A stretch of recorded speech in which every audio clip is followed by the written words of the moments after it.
Hi, and welcome to Take Every Thought Captive, our weekly look at the Catholic intellectual tradition and an exploration of the authors, books, and topics that have shaped Catholic thinking for 2,000 years. In today's episode, we're going to talk about the moral theology of John Paul II, especially in its connection to marriage and the family. As I'm sure many of you have probably heard about in the news, there's been some recent changes and shakeup at the centers or institutes called the John Paul II Centers or Institutes for Marriage and the Family.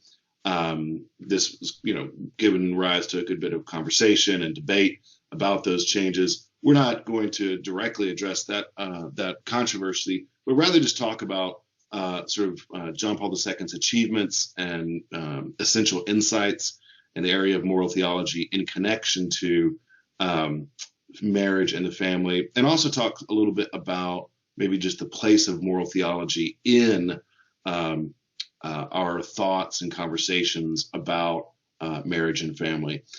So in order to do that, I'm joined today by my colleague, Dr. Richard Bulzacchelli, who's an expert on the thought of John Paul II. I think that's fair to say. Would you say, Rich? Yeah, I suppose technically I would be considered. Okay. So Dr. Bulzacchelli is being modest. He wrote his dissertation on John Paul II in Mariology. Is that correct? Right. Yeah.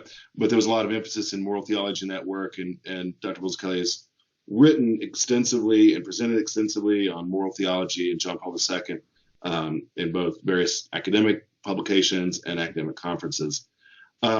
So, Rich, when you're thinking about John Paul II and marriage and the family, could you just maybe share a little bit of your background and interest in John Paul II and his moral theology, and then maybe we can go from there? Right. So I really began to study John Paul II on his own terms, right, when I was doing my doctoral work at the International Marian Research Institute. And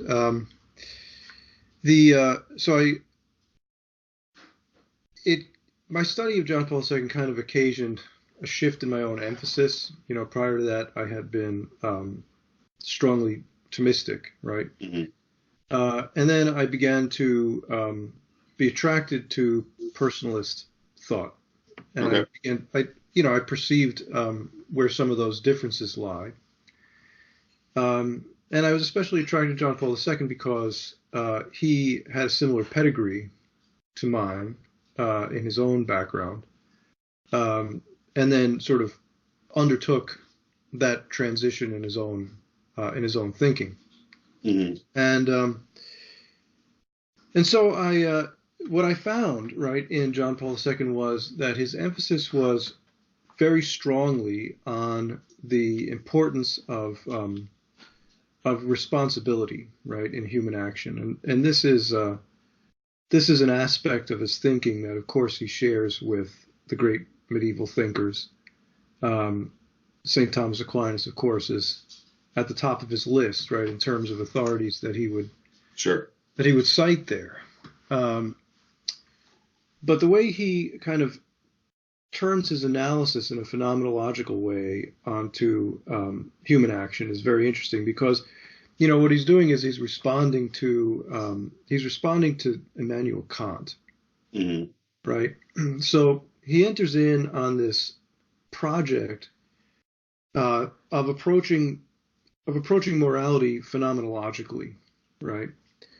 And what he's trying to do is to avoid Kant's categorical imperative, right? What the phenomenological thinkers describe as formalism. So his major interlocutor here is the German philosopher Max Scheler, who had made such an attempt in a gigantic book, which is often just called by a short title, Formalism, right? Its full title is Formalism and Non-Formal Ethics of Values, right? Okay. And so what he's trying to do, right, is to recognize the problem that Kant is actually sort of dealing with, right? Given certain questions in philosophy that have arisen, but avoiding the problem of putting everything into the mind and leaving room, right, for some real thing, which is moral action, right, that involves not just some sort of strange abstract calculus, right, but actually matches our lived experience of morality much more closely. Wojtyła didn't think that Shaler succeeded in that effort. Just to be clear for maybe our listeners here, Kant would want to reject the idea that morality has anything to do with lived experience. That's right. In fact, lived experience often in Kant's thinking appears to undermine. That's right. Right, what's really morally good. So the classic example, right, that's given is visiting your grandfather in the hospital or something, right? So do you go to visit Grandpa in the hospital because you really want to see Grandpa one more time before he dies? Mm-hmm. Because, there are maybe things you want to say to him or, right, you just don't want. So this dimension, right, of the moral experience of going to visit your grandfather in the hospital, I think almost every human being on Earth, right, understands that particular issue, right, and would think this is a sign that you're actually a good person, right, that you care about your grandfather's life is important to you, right, personally. Right. Mm-hmm. But Kant doesn't see it that way, right? For him, that vitiates the action. Mm-hmm. You're supposed to go visit your grandfather simply because it's your duty to do so. Right. And to the extent that anything else enters into your intentionality, it's less morally good. Right. Yeah. Yeah. I think. Yeah. I mean, from my reading of Kant, that desire to see your grandfather is morally indifferent in itself. And if that's your primary motive, then it's not a moral action, right? Your primary motive really needs to be, as you said, the duty. Right. Right. Yeah. Yeah. So, I think it's interesting there, just as an aside, because there are other forms of kind of deontology, like if you're thinking through contemporary categories, contemporary categories of normative ethics, right, kind of break down into deontological and consequential. Yeah. That's probably an impoverished division, but nevertheless, that's kind of the working division in contemporary ethics. And, on that side, on the deontological sides, the real issue is whether or not anything is right or wrong in itself. That's the dividing issue between deontology and consequentialism, right?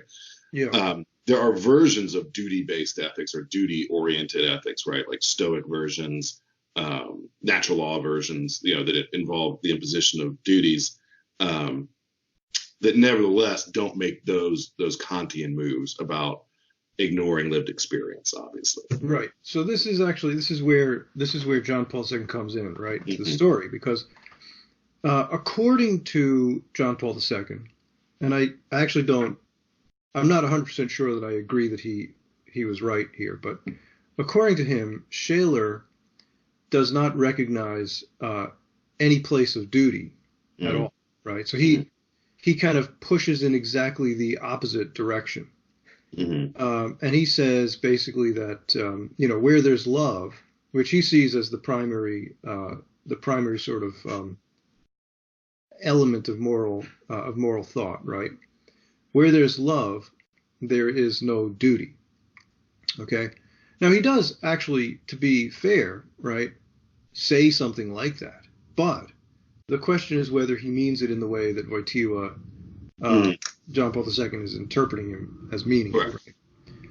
So Wojtyła said, well, I mean, you have to have duty, right? Sure. It's true. Kant is right. There is such a thing as duty. There are times when we're simply obligated. But I agree with Shaler, right, that love is actually primary.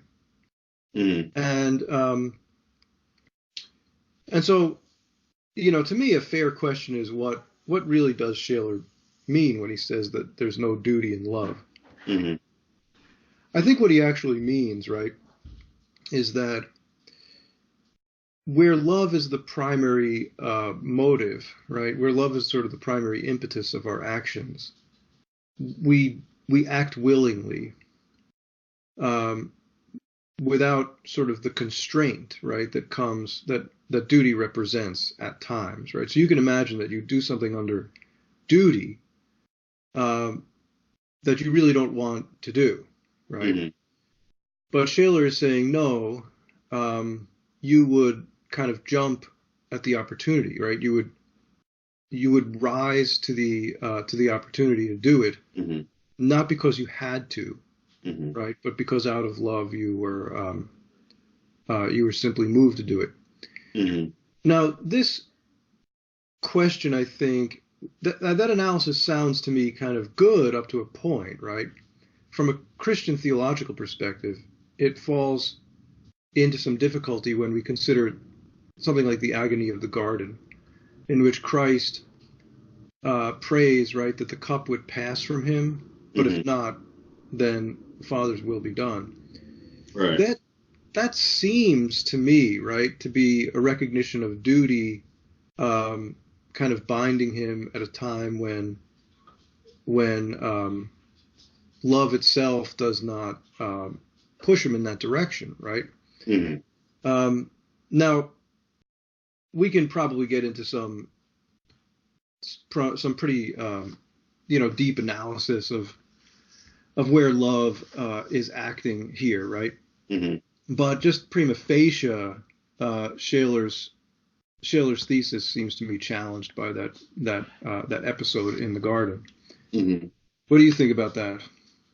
Yeah, I mean that's not probably exactly where I would the example I would go with, but I'd have to think through it some. We're talking not necessarily about charity here, but just kind of love in general. Yes, I think so. Now that's a difficult question. Yeah, I think if I was to think about it in those terms, right? I mean, obviously, love, charity and love are connected, right? But if you're just talking about sort of love in general, yeah, seems to me that justice and duty grab onto something that's in addition to friendship and love. But yeah, I mean, I think there's I mean, I think there's a lot of connections there, and certainly, I mean, I think you want to say that rightly ordered love, right, is the source of right moral action. I mean, you can find that in Augustine as well. Yeah, I think there's a lot of connections there. How does John Paul II's approach or engagement with Shaler on this point inform sort of his views about marriage and family and those sorts of things? Right. So, so for both Shaler and Wojtyła, there's this idea of participation, okay, Mm-hmm. where human beings act together with others for the sake of a common good, Mm-hmm. And they choose that good as their own good, right? Mm-hmm. Precisely because it's a good held in common with all. Mm-hmm. Okay, so this is an interesting idea because it's not exactly the same, right, as preferring the good of the whole at the expense of one's personal good. Rather, one's personal good is seen as bound up with the good of the whole. Right, so Sure. that in fact that I'm not, if I don't choose this common good, I'm diminishing myself morally, Mm-hmm. right, and in that way working against my own particular good. Yeah. So that's good. Obviously, I have a lot of interest in topics about the common good. Yeah. One thing that often I think in those discussions gets lost is when you say personal good isn't the same as individual good. So, I would certainly agree that the good of the person includes the common good. And so that his personal good is going to involve shared goods. I think that's the heart of Thomas's doctrine on that. That may include the sacrifice of an individual good of the person. Yeah. For example, the good that he can't share with others, like his personal reputation, fame, money, etc. Right. So, Yeah, so I would say that's interesting because John Paul II doesn't, in my reading, right, speak much of individual goods. He speaks of personal goods. Yeah. And so I think he, to him, right, the idea of a strictly individual good is a somewhat impoverished concept. Yeah, maybe, but that I mean, your health is a good. Right. And it's an individual good. Right.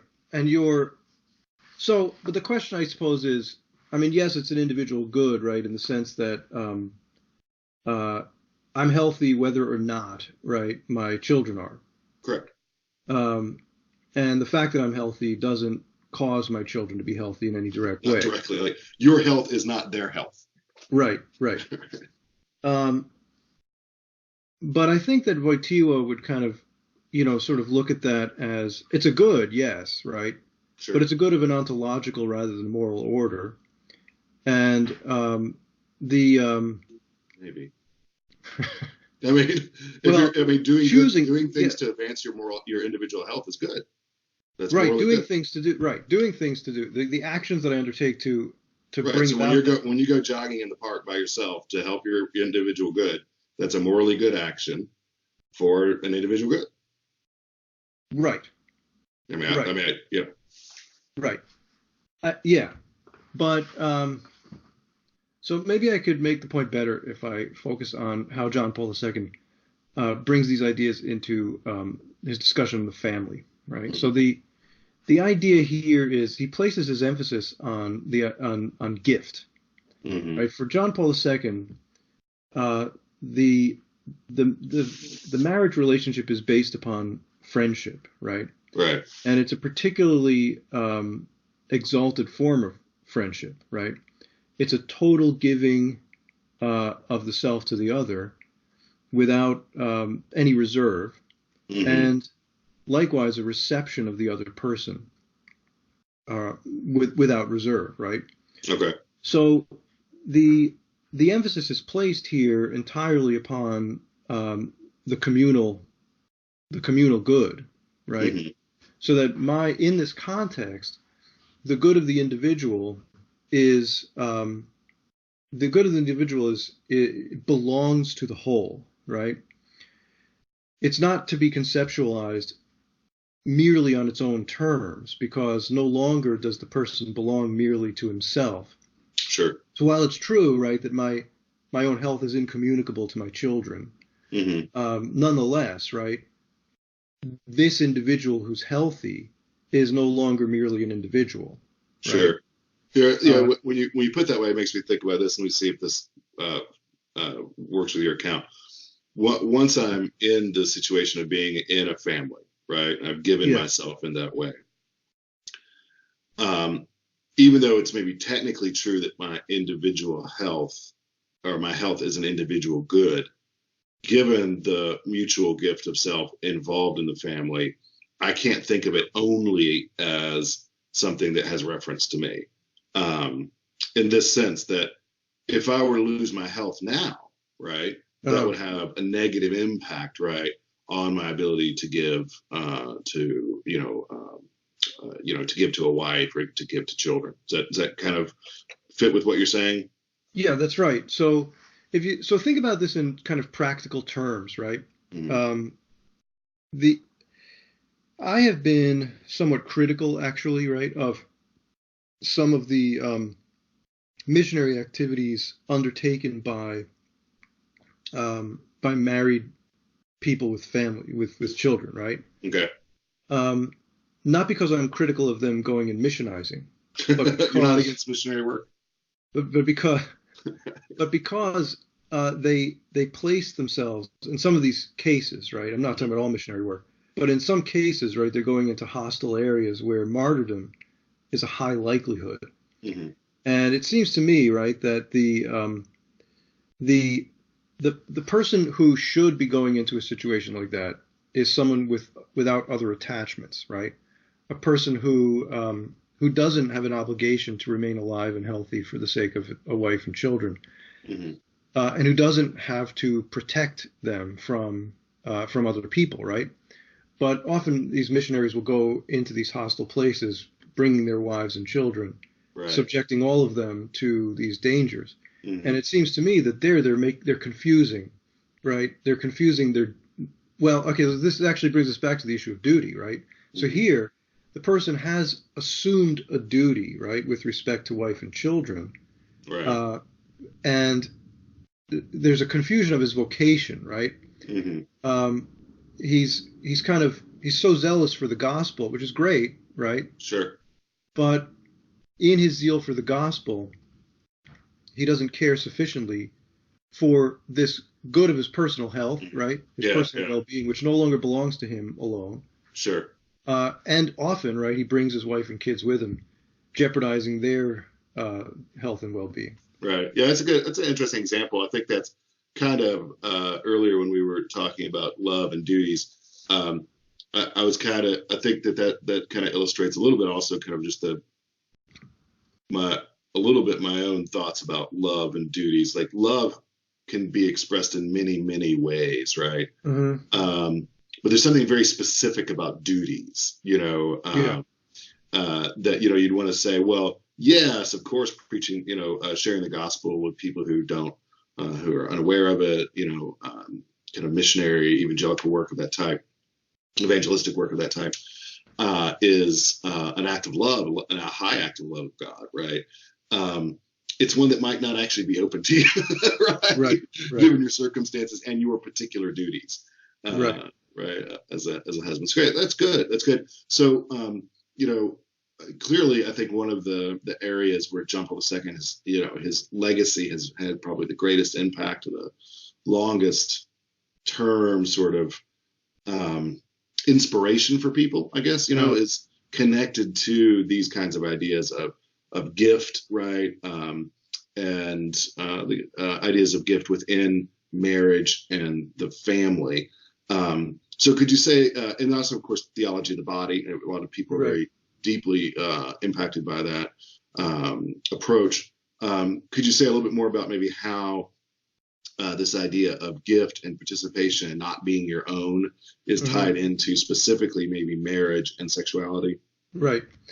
So the theology of the body is bound up with this idea, right? Because it's a phenomenology of the structure, the objective structure, right, of the male-female morphology, and how this kind of evinces, right, our own, how can I put this, the orientation of the person. So this is actually totally politically incorrect, right? But John Paul II is completely convinced that there are male and female persons, and that so in other words, male and female is not merely accidental, right, to us, but that when God makes human beings, he makes some as male human beings and others as female human beings. And that this is kind of a quality of, this is kind of a personal quality, right? For God to make Ben Smith, he has to make Ben Smith male, and the body reflects this, right? And so the whole dynamic of gift, for which we're created, right, is expressed in our morphology, right? So that's part of where the theology of the body comes from. But going further, right, John Paul II he places a strong emphasis on the way human action confirms the moral quality or the moral character of the person, right? So the moral quality of the acts that we perform right? They sort of constitute the moral character of the person who performs them. Okay. They express it, they confess it, right? They solidify it.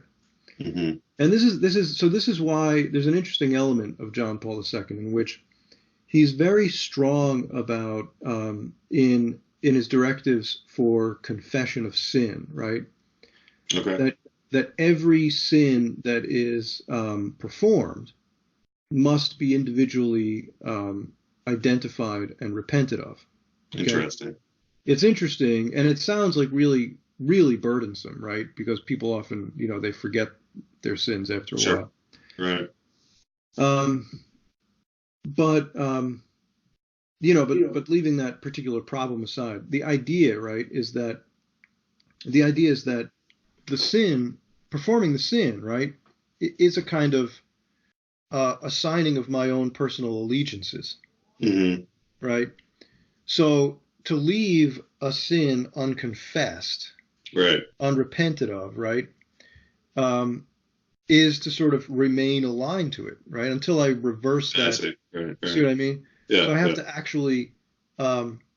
to actually step back in each particular instance, right, from the sinful move that I made. Now, in marriage and family, right, John Paul II really sees marriage and family not merely as a state, not merely as a condition, right, but as an arena of activity. And so, right, it's in the context of this arena that all my human actions now take on a particular moral value that they might not have had before. Sure. Yeah, that's a really nice and interesting way of putting the topic, right? That it's involved in involves a marriage as an arena of activity, right? Yeah. I'm not sure that's always. I mean, actually, there could be some connotations there that are kind of funny and amusing, like or sort of ironically so. I mean, I think the first thing I think of when I hear the word arena is like Christians being tortured, but so, that's not obviously what he means. But maybe there could be a sense in which there is, of course, an appropriate ascesis in marriage, right? A proper kind of spiritual combat, hopefully not between you and your spouse, right? But on behalf, right, of your spouse and your children. But yeah, I mean, that's important. I know in my own teaching, which doesn't very much involve John Paul II directly, but I know lots of times when I've been able to make some of the better connections with students on some of these topics, it's because I can highlight the way in which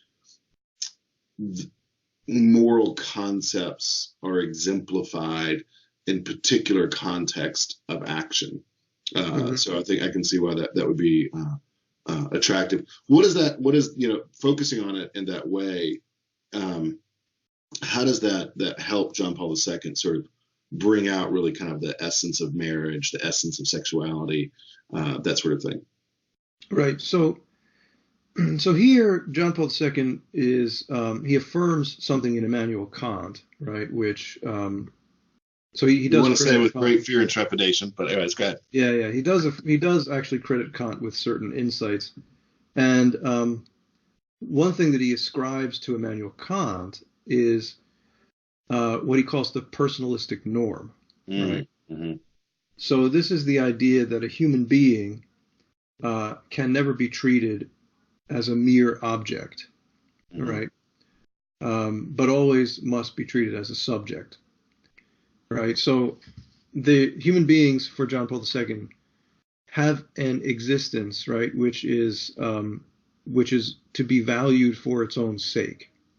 And when I engage another human being, so most of all then, when I engage a person to whom I'm particularly responsible, right, I have to engage this other person as a for his own sake value, right? So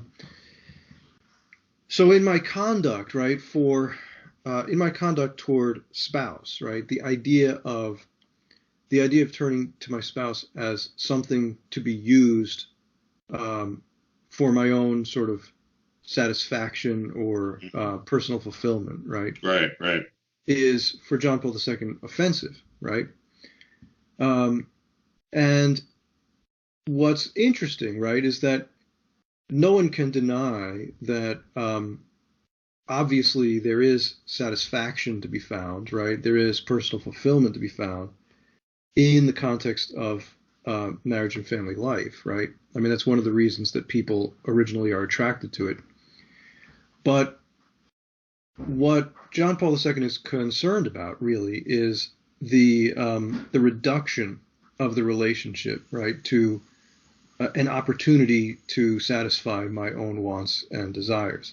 Mm-hmm. Instead, the duty to the other is the primary orientation of the spouse. Mm-hmm. Mm-hmm. Right. Gotcha.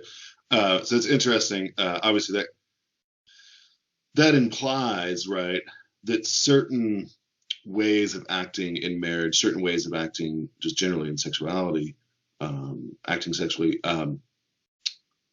would be inappropriate, would be unethical, even if voluntary. That's right. Right. I think that's Yep. important. That's correct, right? Yep, that's absolutely right. Yeah. Okay. So I think that cuts strongly against, because I think, as you well know, I have some objections, worries about personalism and a personalistic norm. But I mean, one thing I think you can say that distinguishes, say, secular ideas, or maybe secular is not even the right word, but kind of morally decadent ideas about human dignity, because often people will espouse human dignity and say that in virtue of human dignity, we should let people do whatever they want voluntarily sexually because of their own personal autonomy. That's not what John Paul II is talking about, right? Right. He would see that as actually offensive to human dignity. Right, right. So it's interesting. I would like to see actually a John Paul II person and a secularist who both affirm human dignity square off on these topics directly, because it'd be interesting to see the unpacking of how the differing interpretations of dignity, especially vis-a-vis voluntary sexual activity. So on the one hand, sort of a secularist, right, who espouses human dignity might say, well, look, I respect human dignity, and that's why I want people to have the right to completely determine for themselves the meaning and value of sexual acts, right? That would be not John Paul II's position, right? Right. Whereas John Paul II wants to say, actually, human dignity requires recognizing that not just because it's voluntary doesn't mean that it's respectful. Right. In fact, what makes it morally significant, right, is the fact that it does actually fall under the faculty, right, of free will. Mm-hmm. That there are, in other words, this is an area where people choose, mm-hmm. right, and I mean, it wouldn't be morally significant if it was just kind of like growing, right, where it wasn't a matter of choice, you just grew, right? Right. But it is a matter of choice, right? We actually we perform acts, mm-hmm. and the performance of the act involves the free assent of the will to what's known, mm-hmm. and but I think one of the problems in contemporary secular thought regarding the idea of freedom, right, is that freedom involves the wants. It prioritizes wants, and does not really distinguish, right, between wants and between what's wanted and what's willed, or at least it sees a defect in the will that doesn't will what's wanted. Do you understand what I'm saying there? I do, although I think plenty of humanists would sort of say, well, there might be times where you want something and you don't will it, and that's fine. Like, say, if you're trying to, lose weight. Yeah. Or help the environment, right? Like, I want to use these plastic bottles, but I'm not going to because I want to be globally and environmentally responsible. Yeah, that's interesting, but somehow it doesn't apply. It doesn't seem to apply in this particular arena in secular thought. Sure. And that maybe that's a giant inconsistency in secular thinking, right? But as you know, people will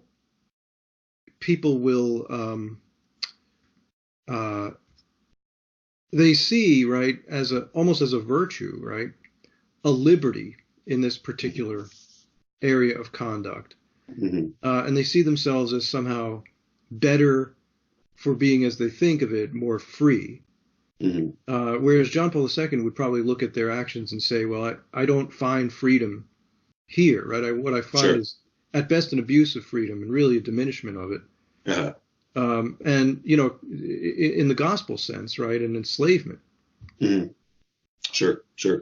Yeah, and I would imagine that sort of conceptualizing that way is made especially clear in the light of sort of a well-formed moral theology. So one of the things that seems to me, specifically moral theology, right?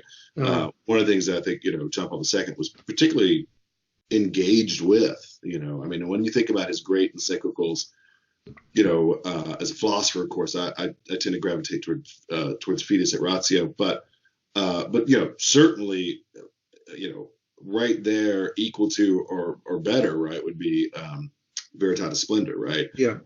Which deeply engages topics in moral philosophy, but also moral theology, ones that we're still struggling with today. But one of the things that really comes across strongly, I think, in John Paul II's writings, both before he was Pope and when he became Pope, is his concern to clarify many of the basic concepts of moral theology and apply moral theology, right? Like systematic, well thought out, rigorous, high level moral theology to practical actions. That really, so speaking from my own perspective, my own kind of background, theological wisdom, right, is actually, right, in John Paul II's approach, essential and I would even say directive and ruling, right, in the way that we think about moral acts. What do you think about that? Yeah, I think that's absolutely right. So John Paul II was very clear, right, that there are absolute moral norms, right, and so he was very interested in trying to discover the anatomy of those norms, right? Sure. But he didn't question actually whether there were such things. Okay. So he was very clear, right, that we can speak of acts which are intrinsically evil. And therefore always never to be done, right? No, wait a second, Rich. You mean never? Like, as in like you mean like most of the time not to be done, except when the circumstances are really difficult or unclear, right? No. So never, you mean never, right? In the sense of under no conditions at any time. So this isn't conditional at all. What's that? This isn't conditional at all. No, it's not conditional. So, to remember, right, that John Paul II is he's a very, he's a moral philosopher, right? So he's not ignorant of the fact that imputing personal culpability is a separate question, right, from determining whether an act is objectively good or bad. And that distinction is critical in his thought, right? Because for him, right, the discussion about whether a person can be imputed with an evil action or not isn't even really meaningful until we first discern whether the act is good or bad in itself. So he would disagree with the view, right? Say that, let's see here.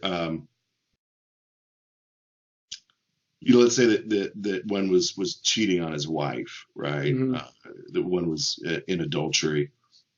Or let's say, take it a little slightly different angle. Let's just say a relationship of habitual fornication. Let's say that someone was, I don't believe what I'm about to say here, just want to preface this, but let's just say I articulated this view that, Rich, while you're right in general, and John Paul II, you're right in general that, habitual fornication is wrong. Under some circumstances, given certain habits, certain relationships, certain experiences, actually a relationship of habitual fornication can be something that is expressive of authentic and genuine love, an occasion of virtue and friendship, and that in fact to stop the fornication might actually deprive one of these real goods, such that in a given set of circumstances, even though the general norm is correct, in this given set of circumstances, the relationship of habitual fornication can actually be an instance of authentic friendship and virtue. How would you respond to that? How would John Paul II respond to that? Yeah, so I would say in an absolutely unqualified way, John Paul II would reject that thesis. And he would say that what we have here, right, is that the conscience has been disordered, okay, right, through this habitual action, right? So that now what's seen as good, right, what's evil is now seen as good, and what is good is now seen as evil, right. Right, so this is a very bad place for a person to find himself in. He actually addresses this issue in Veritatis Splendor. Okay. Right, in which he says that, you know, some people will argue that the force of habit, you know, sort of pushes us in a particular direction, or the strength of temptations. And again, leaving aside the question of whether, say, a person's will is overwhelmed by passion, right? So that's a separate issue. That's not what he's talking about. What he's talking about is that I'm making actual judgments, right? I'm making moral judgments here, right, and saying that in my moral judgment, this action is good or somehow permissible. And he says that this really just shows how serious, right, how serious the sin is in this particular case. It represents a compounding of the culpability, right, for the actions which led up to this particular point. Yeah, well, I think that is of course to me, I would say rationally evident, logically consistent, right? But also certainly, I think, out of step, right, with a lot of currents of contemporary thought, both within the church and outside the church. Yeah. I think it's worth noting here that John Paul II seems to think there's nothing wrong with deductively applying a universal moral norm to a particular set of circumstances.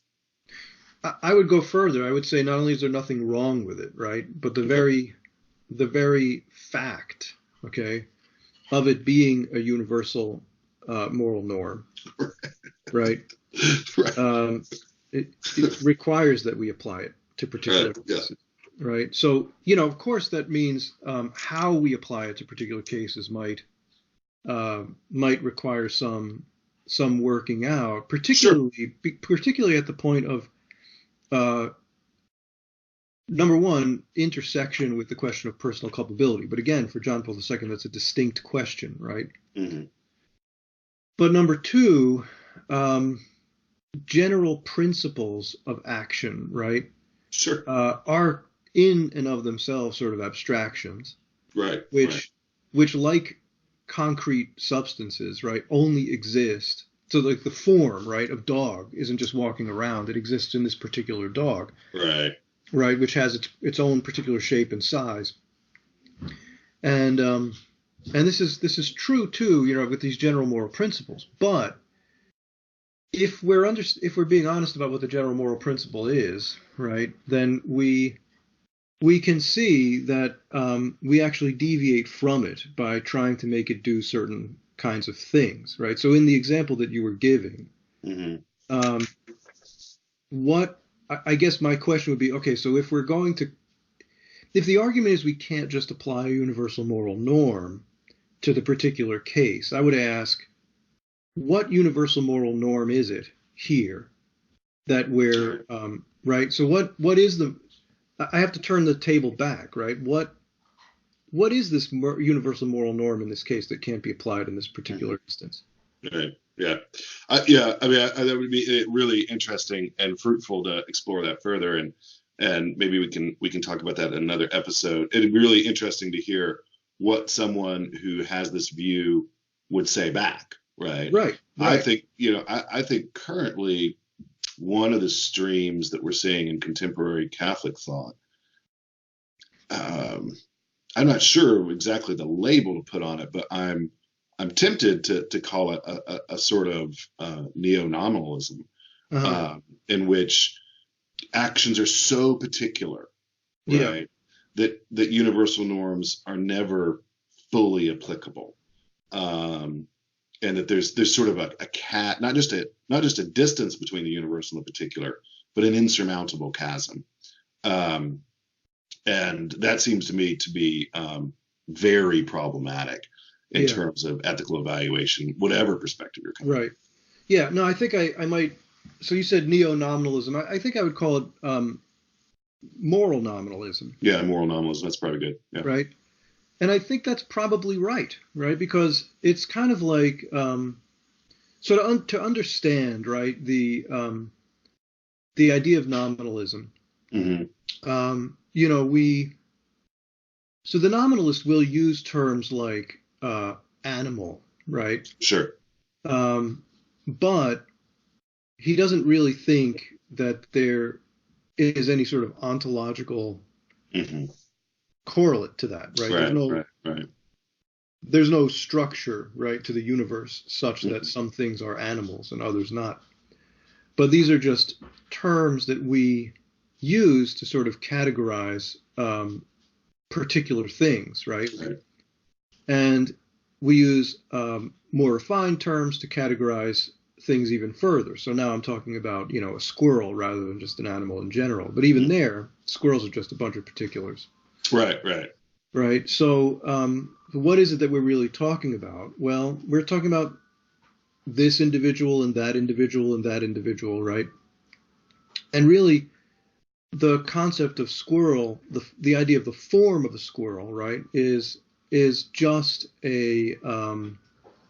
it's just a construct, right? Just a mental construct that helps us to categorize things. But we shouldn't ask more precision from that construct than it can provide. And so, right here, in contemporary moral thought, right, this moral nominalist would think about these universal moral norms in the same way. They're not really universal moral norms. It's not a structure of the universe. Right. And therefore, he's denying, right? He's clearly denying the idea of natural moral law. Mm-hmm. That's right. Yeah, I think it's very, very well put and good to distinguish it as moral nominalism, because when I discuss nominalism, say in the medieval philosophy course that's going out right now, or in other contexts, one of the things I emphasize is the question of whether or not there is anything universal or permanent within the structure of the changing world, right? Yeah. And I think within a Thomist or a broadly Christian perspective, certainly a classical perspective, one would want to say, right, that there are some permanent and universal features to the reality in which we live, right? And that nominalism sort of ends up ignoring those things. Well, Rich, you've given us a lot to think about in terms of the legacy and insights of John Paul II. Would you want to offer any sort of last maybe like one, or like what would you say is like sort of the heart of John Paul II's legacy in matters in theology relating to marriage and the family? Yeah, so again, I think he would build it on this idea of the universal moral norm, which for him, remember, right, involves the personalistic norm. Sure.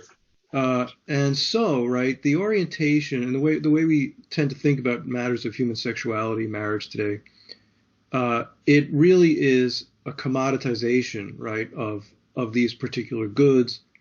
And people may choose them or not choose them. People might sort of construct them in any way that happens to suit their particular needs, where their needs happen to coincide with those of another, right? Right.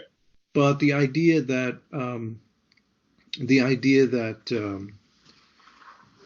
what contemporary society seems to reject is something that John Paul II would affirm as negotiable, right? Namely that human beings are called to undertake a turn, right, in which they leave the mereness of themselves behind, and they embrace the common good, right, the community. Mm-hmm. That they can't. How can I put this? They don't retain what it is they left behind, right? In the sense that they don't have a right to sort of withdraw from this particular relationship once it's formed, just as God doesn't withdraw from his relationship with the church, right, once he forms it. Right. Gotcha. Well, I think that's an important insight, and one certainly that our culture would do well to wake up to, and that we would all do well to adopt and think about. Rich, thanks for your time and your expertise in sharing this with us. We're going to wrap up now. If you want to explore this further, we have plenty of content that's related to marriage and the family and John Paul II on our website. Please do, if you benefit from these things, please do subscribe to our channel on YouTube and also share our content with others on Facebook. Until next time, God bless.